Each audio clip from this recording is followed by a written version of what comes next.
Hello, good morning, students. So now for your science chapter 11, light, shadow and reflection, this part is going on. So today we'll learn little bit about the main topic is shadow. So how shadow will cast or shadow will form, about this we will learn, and the nature of shadow for different types of objects. Basically for spherical objects, how does it will form, we'll know about this along with some figures. So let's start. First we like to know what is called shadow. So shadows are made by blocking light. So whenever in the path of light any object, basically opaque object through which light can never pass, such type of objects will be blocked the light, or it will be present in the path of light, then shadows will form. Light rays travel from a source in straight lines, that if an opaque solid object gets in the way, it stops light rays from traveling through it. This results in an area of darkness appearing behind the object. The dark area is called a shadow. Now, after this, you will see the diagram of how it will form. So when the source of light is point sized and object is spherical, so students, you can see the diagram. So to form a shadow, three things are basically required. One is a source of light. So here we have taken one point source of light, then one object. I have taken one opaque object which is spherical in shape. Then to form or to cast the shadow, one screen is also required. So here from the point source of light is going and it is falling on that opaque object, and when it is falling on that object, in which part or which portion it is falling on the object, the part is little bit bright, or you can see light region I have mentioned in the diagram, or you can say bright region, light region or bright region, and the opposite part of the object, it is dark, totally dark. Now on which portion light is falling, due to that the opposite part is becoming very much dark and it is casting a shadow on the screen. And for the spherical object, the shadow, it is also circular, that in the diagram you can see the circular shadow, it has been casted on that screen. So this way you have to draw the diagram also. So when the source of light is point size and object is spherical in shape.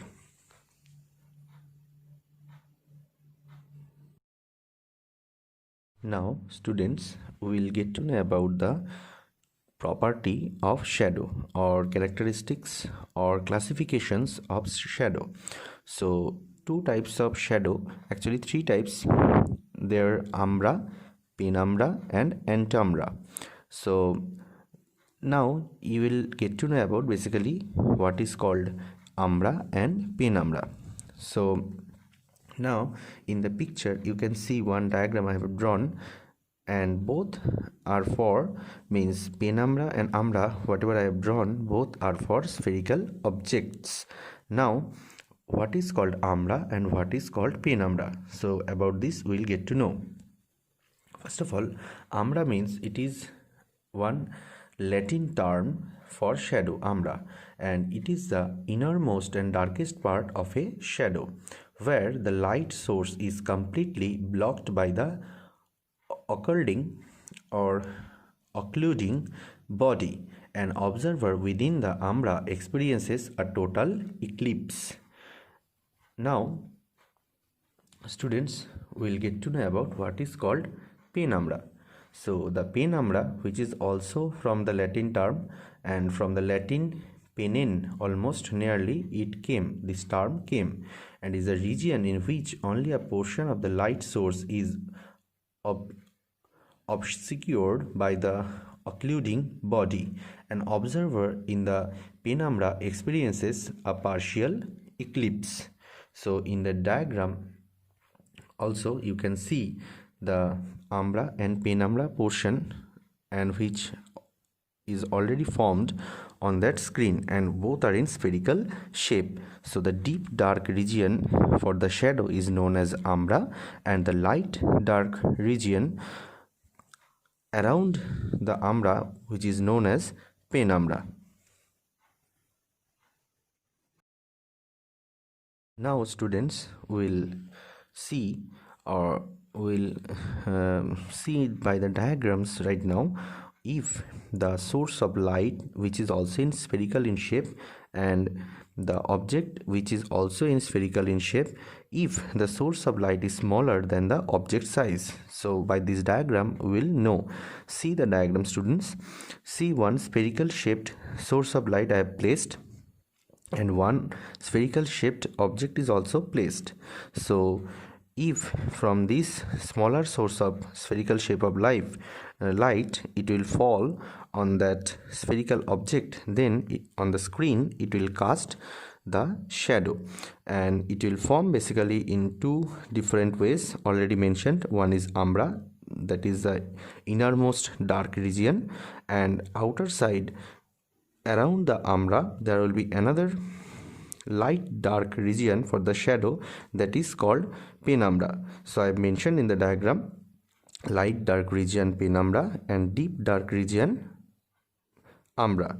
So by this diagram you can see, or you can observe, and you have to draw this diagram in your copy. And one more thing, do not forget to draw the arrows when you will draw these diagrams to show the direction of light. It is very much important. You have to keep this thing in your mind, because if you will not put the arrow, then you can never show in which direction life is going on, from which direction to which direction it is going on. So you have to show by the arrows from which direction to which direction light is going on, from the source to the object. So this way you have to draw this diagram. So again I repeat this part. So when the source of light is in spherical in shape but it is smaller than the size of the object, so then this way the diagram will be formed.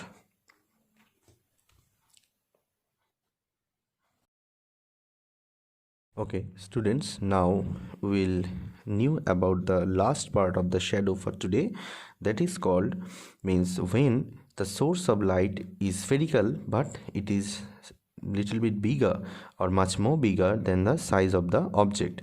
Here size of the means shape of the object is also spherical in shape, but here the source of light which is also in spherical in shape but it is much more bigger or bigger than the size of the object. So from this diagram you can see from the source of light it is falling on the object, and it is also casting the shadow on the screen. So it is casting in the middle region, the deep dark region, that is umbra, and around the umbra there is penumbra, light dark region.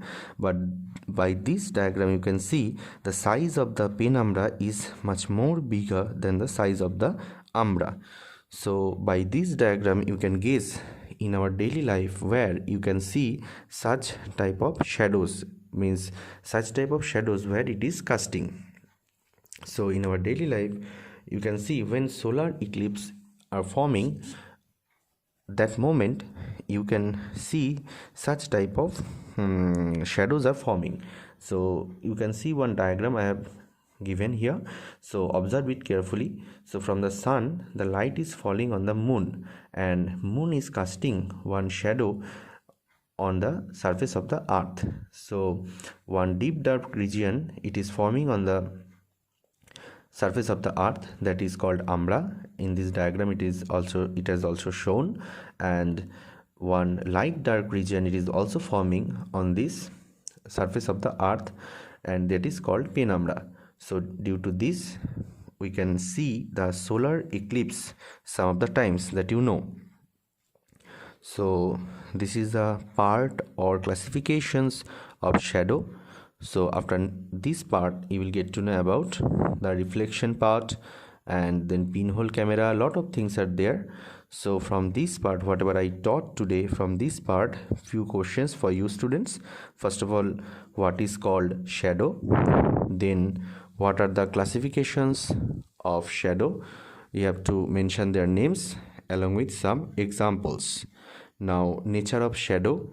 What is the nature of shadow? You have to mention also.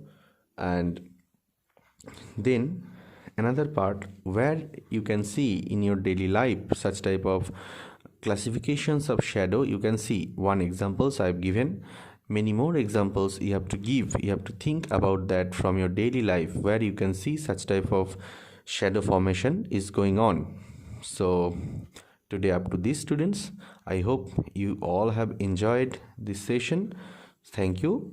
Visit again.